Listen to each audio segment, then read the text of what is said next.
श्री बाल योगी उमेश नाथ, माननीय श्री बाल योगी उमेश नाथ।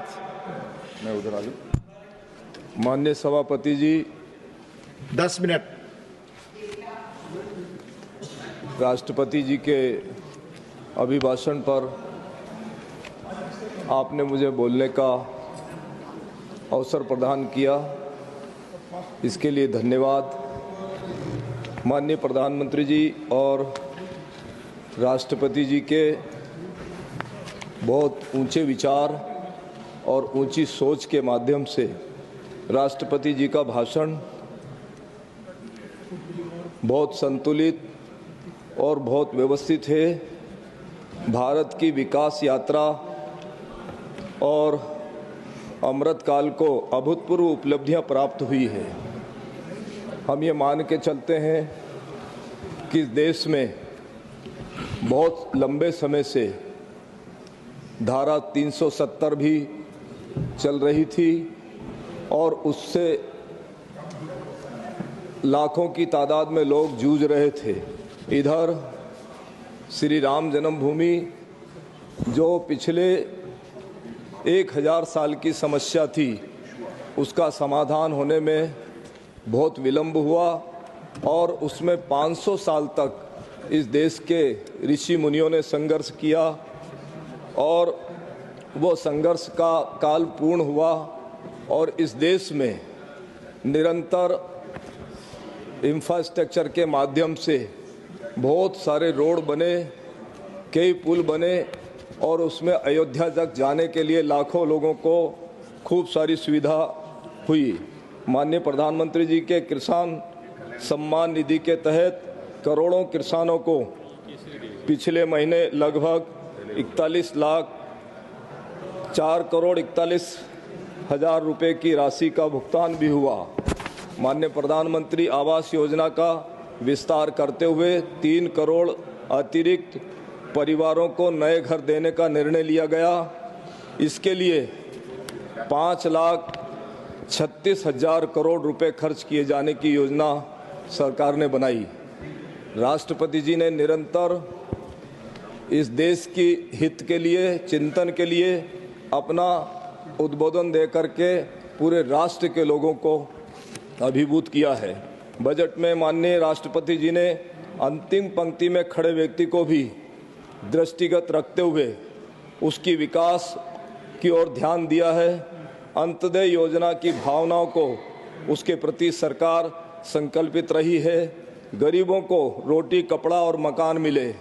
एक तरफ पिछले अनेकों वर्षों से हम ये बात सुनते आ रहे थे कि तुम हमको वोट दो, हम तुम्हें रोटी और कपड़ा और मकान देंगे, लेकिन जब से इस देश में माननीय प्रधानमंत्री जी की सरकार आई तो सबसे पहले गरीबों को रोटी, कपड़ा और मकान देने का संकल्प लिया गया। वो अभूतपूर्व व्यवस्थाएं स्थायी रूप से मिलने, उस पर माननीय प्रधानमंत्री जी का पूरा ध्यान केंद्रित रहा है और समाज उससे लाभान्वित भी हुआ है।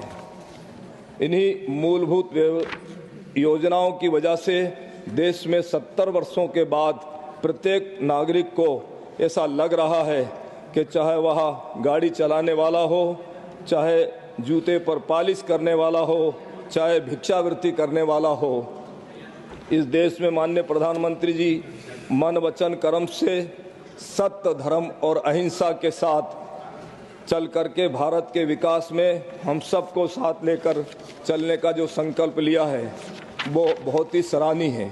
देश में नागरिकों को बेहतर व्यवस्था के लाभ के लिए 1,75,000 करोड़ आयुष्मान मंदिर बने हैं। एक तरफ लोग कहते हैं कि राम मंदिर बनने से इस देश का कल्याण होगा क्या, लेकिन आरोग्य मंदिर भी बने हैं जिसमें असाध्य रोगों से लोगों को मुक्ति दिलाई जाएगी, चाहे वो कैंसर हो, डायबिटीज हो, टीबी हो। ऐसी व्यवस्थाओं में भी समाज अग्रणी पंक्ति में आए और राष्ट्र का ये जो सरकार है निरंतर उसके लिए संकल्पित है। विपक्ष बोलता रहता है कि मंदिर बनाने से क्या भारत का कल्याण होगा। माननीय मोदी जी के नेतृत्व में जब से भारत की सरकार चल रही है, भारत में पूर्ण रूप से शांति बनी हुई है। 1,70,000 करोड़ लोग डरावनी जिंदगी से मुक्त हैं। कहीं भी बम फटने की सूचना प्राप्त नहीं होती है। कहीं धारा 370 के साथ साथ इस देश में कहीं भी किसी भी प्रकार की अशांति नहीं बनी है। आज इस देश में सब लोग बहुत अमन और चैन से जी रहे हैं।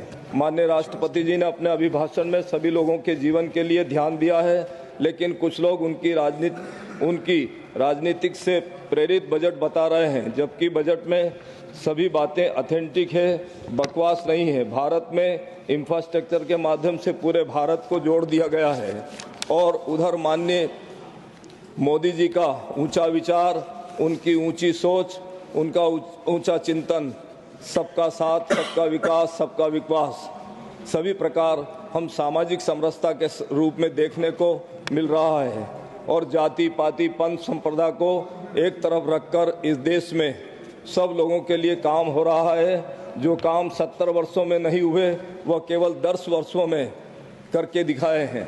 श्री राम मंदिर की समस्या जो कि बहुत पुरानी थी उसका भी समाधान हुआ है और हमको ऐसा भी लगने लगा कि इस देश की एक बड़ी पंचायत जो राज्यसभा और लोकसभा है उसमें अनेकों ऋषियों का नाम लिया गया है। माननीय प्रधानमंत्री जी के आने के बाद लोगों के माथे पे तिलक लगना देखने को मिला है, हाथ में रक्षा सूत्र बांधने को देखने को मिला है और इस देश में सब लोग सनातन धर्म की परंपराओं के साथ जीने का अधिकार जिस तरीके से लोगों को मिला है, मैं समझता हूँ कि घर घर सनातन की चर्चा हो रही है। माननीय राष्ट्रपति जी का ध्यान इस देश के गरीब से लेकर अमीर तक बना हुआ है।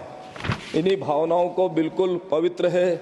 उनका भाव एक जैसे सबरी माता का भाव था जो राम जी को निरंतर 14 वर्ष तक निहारती रही और सबरी के समान ही इस देश की राष्ट्रपति जी सबरी जैसी जिसका भाव त्रिलोकी के नाथ राम जी के प्रति था, ठीक उसी प्रकार से उनका भाव इस देश की तमाम जनताओं की ओर बना हुआ है। मैं इस राष्ट्रपति जी के अभिभाषण पर उनको पूर्ण रूप से धन्यवाद के साथ साथ मैं अपनी बात समाप्त करता हूं। धन्यवाद। Please take your seat please. Doctor Sasmit Patra ji